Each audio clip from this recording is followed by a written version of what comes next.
right, it is time for library haul check-in. Hey everyone, it is Shannon and I'm here today to do my checking in on library checkouts videos. Just doing one. Hopefully. It could be long. I think it actually will be long. Anyway, but these videos are videos I film when I'm going back to the library and I share how things went. What did I finish? What am I returning? What am I renewing? What am I keeping with me? And in this particular instance, I'm also sharing the results of the romance grab-and-go bag, which I picked up last time in my last library haul. And so how did I do with those 6 books? Am I going to keep on reading? And yeah, and I was going to do a try chapter tag, but it didn't quite, the timing didn't quite work out, so I thought this might be a good opportunity to share it. I will leave a table of contents in this video, so I'll start with the romance ones, and then I will get to the books that I had placed holds on and the books that I got that way. I think I need a better term for that, or everything else. The books I intended to read, and then the romance grab-and-go bag. And I came up with a little system of sort of describing the book, including for the romance ones, and looking at the writing, the characters, and then pros and cons. Hopefully that is a good set of things to share, because I think it's not, with these kinds of things, sometimes, like, it is about, for me, it is about whether or not I'm going to keep reading it, but I also feel like there is value describing the book in a way in which someone else can decide if it's a book for them, because, like, for me, there are particular writing styles that I like more than others, there are particular character types that I like more than others, and so it's not just about whether or not I would like it. I also can, I feel like if I can share it in a way that other people can get a sense whether you want to read it, that's also helpful. So let me know if those parameters are good, or if there's anything that you feel like could be added or dropped. I don't know how much I can add though, because I have a feeling this is going to be a long video and I am going to get to it. So here we go. First book from the romance grab bag is, this isn't the first one I read, but it's on the pile. So first up we have Head Over Heels by Jill Shalvis. This is the 3rd book in the Lucky Harbor series. This is a very popular series. I haven't read it before, but I have read Jill Shalvis before. I think she's the only author. Yeah, she's the only author of the set that I have read before. So this one follows a woman who is, they describe her as a free spirit who lives on the edge, and the love interest is a sheriff. And so this is set in Lucky Harbor, which I imagine it is a small town-ish. It has a small town-ish feel, but it sounds like she also works in the city, and so that's the dynamic in the setting. In terms of the writing, I thought it was really playful. There were lots of innuendos, but I also felt it was very clear. I never didn't understand what was going on. Never didn't. I always understood what was going on. That's a little better. I don't like double negatives. For the characters, the dynamic is sort of like the bad girl and the sheriff. But the bad girl who does things like to, save lives kind of idea. She has this sort of free spirit, but also, I don't know how, the saving lives part is, it's a little bit of a spoiler, so I'm not going to say it, but it's a bit lighter. That's a bit weird to say. Anyway, I'm just going to leave it there. In terms of the pros, I liked her character. I liked that she was a free spirit. I liked that she was experienced. This isn't going to be her first relationship. I liked the chemistry and tension between them mostly. I thought he was a little overly possessive, but he is an alpha character, which for me is a con. In this instance, I thought he just took over and didn't listen, and not listening. Especially when you're no, especially when he's in like her place of business and stuff like that. No, it's not okay. I did also like that it indicates that there's a found family dynamic in this series. And I also thought that this would be a good place to start. Even though it's the 3rd book, how they described one of the characters that I assume book 1 or book 2 is about was not as interesting to me as this character is interesting to me. So I feel like I could start here. And I think with contemporary romance, that's pretty, you can do that. You can start sort of anywhere, because everyone ends up, everyone ends up being coupled off or paired off. And so unless you don't want to know who ends up with who, I think it's okay to start anywhere. On the con side of thing, I did feel like it was a little strange for her to refer to herself as a girl, especially as she's an adult. There were a couple of eye-rolling moments, and it isn't first in series, but for me, as I already explained, that seems okay to me in this instance. But I don't really like the alpha dynamic, and it didn't resonate well with me that I felt like he had an inordinate amount of power, and that can create tension, but I kind of feel like if someone's telling you to do something and you're in their space, you better do it. So, and that was like small, but like, you know, I don't know. For me, it was like, no.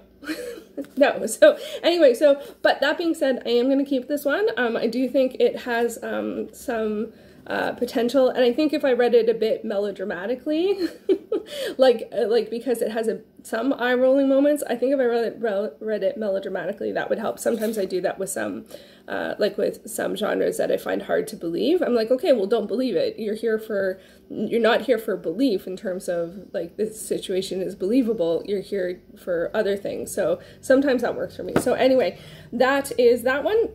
Next up we have Lost and Found. This one is by Jacqueline Sheehan.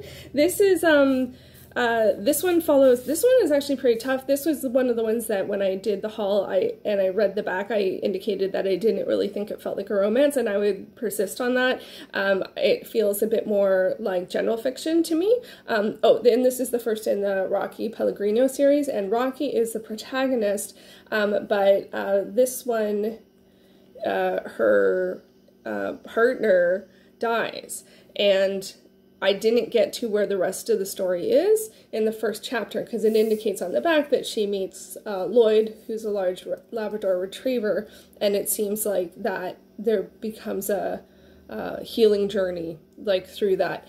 So this one was very different than I expected. The writing is quite good. I really liked the little moments of memory that the author described with the character. Like I felt like, I read like, I guess 14 pages, and I felt like I knew so many different moments in her life with her partner, with the scenes that happened, but also in her history, and just very briefly, and I was really impressed by that. It was so clear and vibrant, and so that was, I thought, was really good. But the character is a protagonist, a woman who loses her husband, and I don't know where it's going. So that was, you know, how much do you expect from a first chapter? So I don't know. The pro was definitely that it was great writing, and I am curious about what the character will do next, what the protagonist will do. The con is, in this scenario, it's not a romance, in my opinion. It might be later or through the series or something like that, but there's no indication on the back. But that's not a con. Generally, that's just a con in terms of this context. I would say that I was surprised at the creative use of colorful language, and even in discussion of nudity and stuff like that. And the tone of this, some of the things that happened in this felt shocking, like really shocking. And if you took it as sort of deadpan again, like, would someone really do this? I don't know if someone would really do that. There was something in particular that was just so incredibly shocking about something that was so serious. And I'm like, would someone? And in terms of that, I wonder if this is more going to be dealing with grief and the emotions that come with grief, which are more than one. You know, I don't know if grief is considered an emotion or a phase or a cycle, but when you're grieving, you experience a multitude of things. And so in that instance, I felt like there was something really interesting here in the fact that it wasn't someone just simply being sad. It was someone doing things that you may not do in regular circumstances, and that was, I think, refreshing, but completely unexpected given the context in which I came to this book. So this one I actually am going to return. It generally speaking, it's not the type of work that I read. I would consider it general fiction, but I did think the writing was really good, and I appreciated all of the little stories and memories that the author gave us, so that was really interesting. So yeah, so I thought that was really interesting, but it wasn't it wasn't a good fit for me, especially right now when I'm in the middle of so many other books. Next up, okay, so this is another big, so we have On Second Thought by Kristen Higgins. This is a standalone novel. Kristen Higgins is a huge author. I have never read her before, but she's really huge in the sort of, I guess, women's fiction, which is a term I just do not like. I don't understand why you just don't say fiction, but I understand if it's what you're looking for, you know, then it's helpful, but I find it a little strange. So the writing style is not one that okay, what's this about? So this was about, actually, I only read the first chapter, and the second one is about someone else. And so I think I don't have a super clear image of what it's about because I only read one of the perspectives. But this was very clear very early on. It's not a good fit for me. It was the one I felt least likely to be interested in anyway. And I was right. I wasn't convinced otherwise. So the writing style, it was reversed. It was a reverse approach. So it starts sort of very heavily indicating what's going to happen by the end of the chapter, and that thing is going to be a heavy and harsh thing, and then we go through a normal day with its ups and downs, and then indicated really heavy, horrible thing happened. So I'm not a fan of that. I'm not a fan of like starting at the end of something and then going through it. I'm just so literal. I just like things in chronological order. And I also don't like it because you know that something painful is happening, and then you see someone just having a regular happy day, and then, you know, they get hit with the horrible, painful thing. I feel like I don't like going through that. The protagonist that the chapter I read was a woman, a newlywed-ish, 4-month wed woman who was a photographer. She was mostly concerned with her husband, her home, and she really, really wanted a baby. And she was 39, so she really wanted one now. So for me, a pro on this was that it was a 39-year-old protagonist. I appreciated that. And I could imagine that it's a potentially healing journey. It indicates there's another woman. I guess they both go through something horrible, and then they, you know, become friends and work through stuff. So that has some potential, but that's also, again, not something I tend to read. The cons on this is that the focus is very, very clearly on husband, home, and child. She's very concerned about getting pregnant by being 40, and she also said a baby would make so many people happy. And she wasn't talking about her husband even, and I'm just like, you should not be having a baby to make other people happy. So it is clearly not a fit for me. That doesn't mean it's not a good book. It just means I'm not the audience. I'm sure many people will enjoy this, but also it's 500 pages, and I didn't read the chapter about the other person, and I did realize it afterwards. So, but I imagine it'll be the same situation. You know, someone's leading a sort of regular life, something horrible happens, and then they learn through grief. If I'm gonna like work through grief, I would rather read Lost and Found. That one appealed to me much more, and I like the writing style and the storytelling. This one just felt like hurt. Like there was just hurt, and more hurt. And I was just like, yeah, no. But I'm actually really glad that I read it because I hadn't read a Kristen Higgins before. And I didn't think it would be a good fit for me. And now I feel pretty confident that that her books wouldn't be a good fit for me. So that's okay. That's totally okay. Next up we have, where's my card? We have A Little Love by Amanda Prowse. This is the 4th book in the No Greater Love series. This one was great. I really enjoyed this. The writing in this was great. It had very awesome layered descriptions of the protagonist, who is a 66-year-old woman who is the proprietor of a patisserie. That was not easy to say. She and her cousin, I think, live above it. And it's a world-renowned patisserie, which is like a bakery confectionery shop. And it's set in London, but I loved the writing. This one, I was curious. I wanted to know more. It had layered in things about the history, hints of secrets, but not sure. I remember from reading it at the back, Prue is not all she seems. She has done shameful things to get where she is today. So there were hints at that, but not to what. but then there was also some judgment on some of the people that she knew who had, you know, not did some shady things themselves or made some bad choices. So it's interesting to see that dynamic. I didn't feel like it was again, like there's another book I read where, was it The Cracked Spine, and this one too refers to some other people who have a drug problem, and The Cracked Spine did as well. And it just sort of like, sometimes I don't like when I don't always feel like it's something that's like, I haven't read enough of this to say, but sometimes I feel like something like that is thrown in to say this person's a bad person, or this person made bad choices, or this person doesn't have strong character. And I feel like that's a not very well-rounded, researched approach to something that affects a lot of people, and I just feel like it's a way of saying this is sort of like a bad person or a person who made bad choices. So I'm not placing judgment on this because it's way too early in it, but that was something that came up, that was the only thing that came up, that I was kind of like, but I haven't read enough to know where it goes. I didn't mean to go on that tangent, actually. But yeah, but this has hints of secrets to the past. I really like the characters. The characters were really well described. It's from, I can't remember, is it third person? I think it's third person. No, it says I, but that's, Prue laughed to herself. Okay, so that's third person instead of I laughed at myself would be first.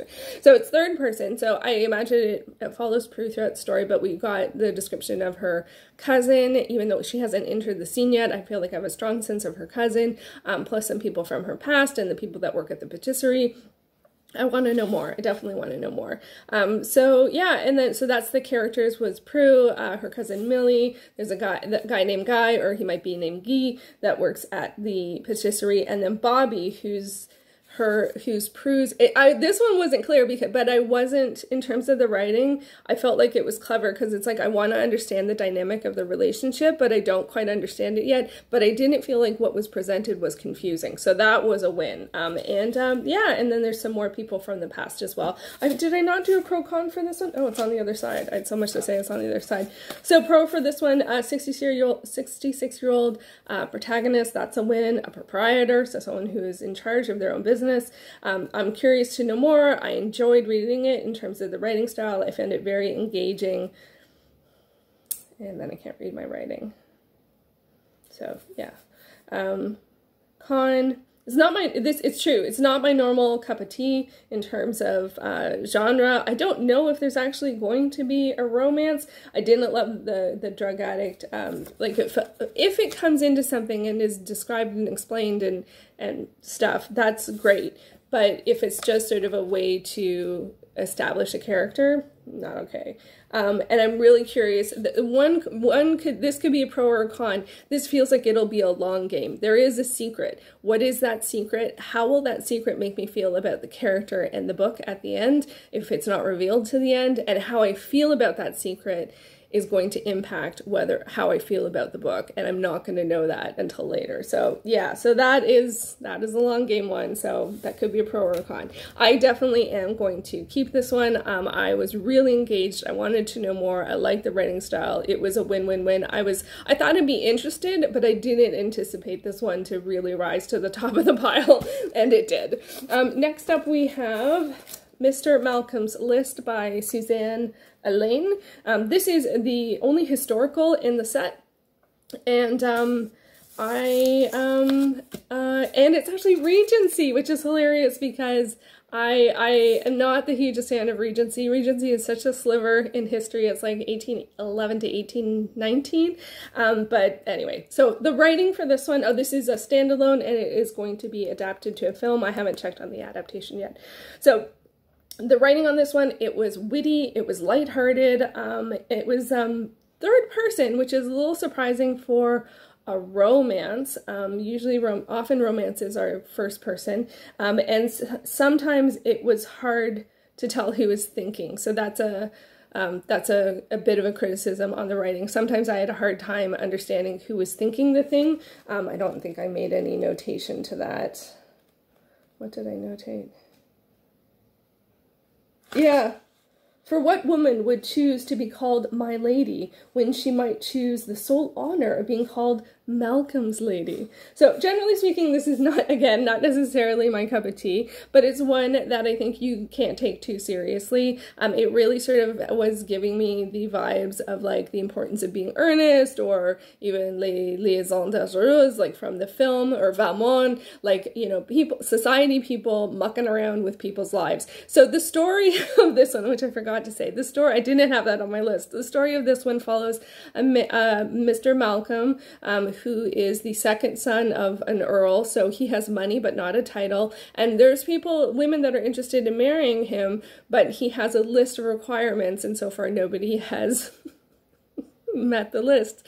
And someone gets a whiff of that and decides to, you know, treat him to his own medicine, and that's not the mixing metaphors, and she decides to create a ruse of having someone else become the perfect woman and meet all of his requirements, and then have a list of her own where he won't be able to meet them, to sort of give him a taste of his own medicine. That's it. So yeah, so this, I put the cast, the cast as opposed to characters.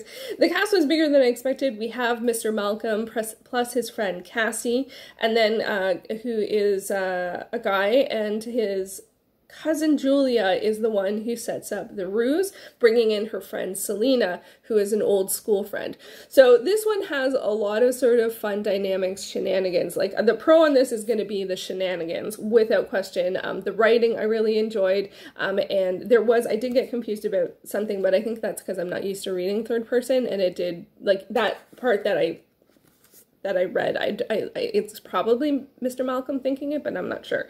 It's also a book to film adaptation, which is a pro for me, and there lots of opportunity for shenanigans. Honestly, all that is enough for me. The cons are it's third person, it's Regency, and also the big con for me on this one is that it's centered on a trick. It's centered on tricking someone. That's not something that I like. It also is the person that they bring in, Selena. She does not have a lot of opportunities. She is someone who has been living as a companion, and the person that she was companioning has passed away. So she needs to get out. She was thinking this would be an opportunity to come out in society. She didn't know that she was going to be sort of like forced into this. So, but like, I actually see that there might even some possibility for like people to fall for the wrong people and all of this kind of thing. So in that sense, that's a huge pro.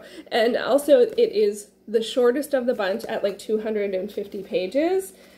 Not even, just under 250 pages. So it was a lot of fun. So I think, and I thought that I would enjoy it. I didn't like that it's centered on a trick, but other than that, it was a lot of fun. And then the last one, wow, this is taking longer than I expected. The last one is The Somerset by Amy Agressi. This is standalone. This one is centered on a woman who was a woman who's an actor who had success young and then flops, and, you know, was in the tabloids and then has had a critical success, but generally speaking, you know, acting career not going a lot of places. So that's the focus, that's the character setup, and then something happens and she ends up having to work at a summer theater, at Shakespeare Theatre in the Berkshires.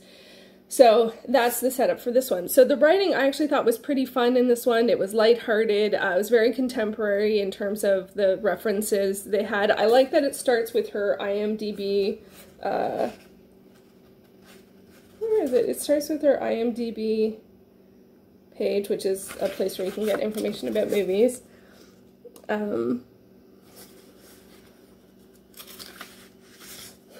2 pages. Although I will say, I think that one of the films that they mentioned that she was in was not listed, so that was a little confusing. It also starts with a Shakespeare quote, which is always a good sign, and, you know, an exclusive of article, so it has some sort of mixed media elements to it as well. I don't think that'll persist.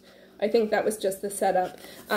So Yeah, so in terms of the characters, Charlie is 39 years old. She was an it girl at 19 and then has had, you know, bumpy rides since then. She bought her own movie theater, which is awesome, and she lives in Austin, I think. And then there's also Nick, who is her ex. So this one, the pros are definitely, this one I actually laughed out loud. I actually read 2 chapters instead of just one. It was the last one I read, so I wasn't under the time pressure. I love the sort of theater and acting and movies scenario. It was fast-paced, fun read.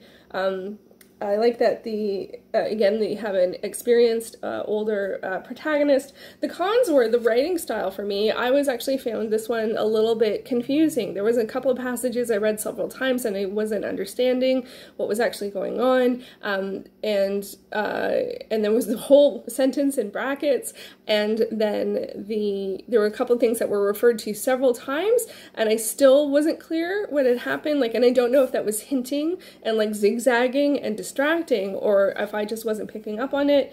One of those things that wasn't clear, I would like to know a clear answer, because it would make me feel differently about the character. They also really shoehorned this idea of her having to go to work at the theater, which is a con for me, because then she is resistant to doing this, and so she's not going to be in a good mood, and she doesn't want to be there. And also it's a second chance romance, which I'm on the fence on whether or not I like. So I was actually really surprised, because this one felt like a shoo-in, like total shoo-in. Theater, movies, summer, like getting together, summer theater, yeah, a setting of a summer theater, yeah, totally. But then there were the writing, I was like, I couldn't actually tell like whether she lived in London or grew up in London or grew up in Boston. She talked about her accent. That was the confusing part, that I was like, she didn't live there long enough to pick up the accent. I'm like, London or Boston? They both have accents, so so that was a little confusing. And then also the back indicates that there's someone else. Charlie's old rival from Hollywood is going to be there, so there's going to be another woman vying for Nick's attention, but it doesn't sound like she really wants Nick's attention, so I don't know. And there's lots of hints to what things going wrong in the past, but what was it? So, and some of that was teasy, and it's quite a quick read. I think this is one of the faster paced ones in terms of my reading speed, but it is a bit longer at 360-ish pages. So this one, I am going to keep this one, but I was surprised. I thought I would love it, and I ended up feeling like it had some things that I wasn't sure about. So yeah, so that's this one. Wow, this took way long. I should have just done a video for this. And I might actually have to do that, and then no, I can't. I don't have enough time. So, okay, so I am keeping the Somerset. I am keeping Mr. Malcolm's List. I am keeping A Little Love. I'm going to return, on second thought, I'm going to return Lost and Found, and I am going to keep Head Over Heels. Out of this set, my one I was most drawn to was actually A Little Love, if you can believe it. It really, really was. I just want to know more so much. And then I also thought this was really, really fun. I also thought this one is a good one for me to read if I'm in a bit of a mood, because I can read it melodramatically, and sometimes that works for me. This one I'm going to keep because I just can't imagine not enjoying it, but it was different than I expected, so I need some time to adjust to that. So that's how it works. I'm going to keep these 4, and I am going to return these 2 for other people to enjoy. Okay, and then very quickly, in terms of my own books, I finished Why I'm Afraid of Bees, Calling All Creeps, Attack of the Mutant, these 3 Goosebumps books. My favorite was Attack of the Mutant, followed up pretty closely by Why I'm Afraid of Bees. I did finish reading Battle Angel Alita Volume 9, which finishes the series. Yes! And I did finish reading Bound by Hand, which is about bookmaking, or making journals and books. I will say with this, I was a little, there was a section on dyeing papers that I loved, but I was a little surprised that we only get a photograph of the cover, and we never get a photograph of the inside of the book. And so that was a bit disappointing to me, because I would have loved to see what the inside looked like. They do illustrations, like it's about how to make it, but if I'm going to make something, I want to know, both for reference and curiosity, what the inside of the book looks like. Okay, so they did show the inside to this one. I am being schooled by this book. They did show the inside to this one, but that's because they did that. So I think there was one in particular that had both black and white paper in it, and that was the one that I felt like, oh, I would love to see how that looks when you open it up. Let's see if I can find it. I see the ticker. So, yeah. So, like, that's the cover. And you can see the paper through. And then there's an illustration of like how you put it together, but not what it totally looks like. So anyway, but I did enjoy it, got some great ideas, interesting techniques, and it also had inspiration pieces for like what you could use the journal for and types of prompts and ways you can use it. For me, because I journal a lot and I have for years, I have sort of like the ways in which I journal. So it didn't super call to me, but I can imagine how it could, especially if someone was new to journaling, especially to having dedicated journals to different themes or focuses. So yeah, so that was good. So those are the 5 I'm returning. I am continuing, shockingly, I renewed Battle Royale. Imagine that, I didn't finish it. So I'm reading this for a translate-a-thon, and I'm going to continue The Eagle of the Ninth. I renewed that. I'm going to continue, and I renewed Arushan, The Tree of Wishes. This one I'm almost done. I realize reading these two at the same time doesn't work for me because they're both middle grade ish. This is kids because it was from the 50s. It was before sort of huge different age groups. Anyway, so I'm going to finish Arushan the next couple of days, and then I will go back to The Eagle and the Ninth. I'm about halfway, and this one I'm almost done. And then I was super slowly reading The Elephant of Hollywood by Michael Caine. I've not read tons from this. I'm about 1/5 of the way through, but I'm really enjoying it. And some of these 3 are all oldest on my Goodreads TBR, and there are 3 out of the 4 that I'm keeping. I wonder if there's something to that. I don't know. Anyway, that was really long. I think in the future I have to do the reflecting on the grab-and-go bags separately than the library check-ins and checkouts. But overall, out of the 9 I placed hold on, I read 5, and I am returning them, and then I have 4 that I'm renewing. And out of the grab-and-go bag, I decided to keep 4 out of the 6. So that's not too bad. So that's going to be a light load to return and lots of books to pick up. That haul will be sometime in the near future. All right, thank you so much for watching, and let me know if you like how you like the questions. I guess I have to add the plot. Shocker. Plot, writing style, characters, and pro cons. Is that enough? Is that too much? Is there something that would work better? Let me know your thoughts. And yeah, I will be back soon with another video. Thanks for watching.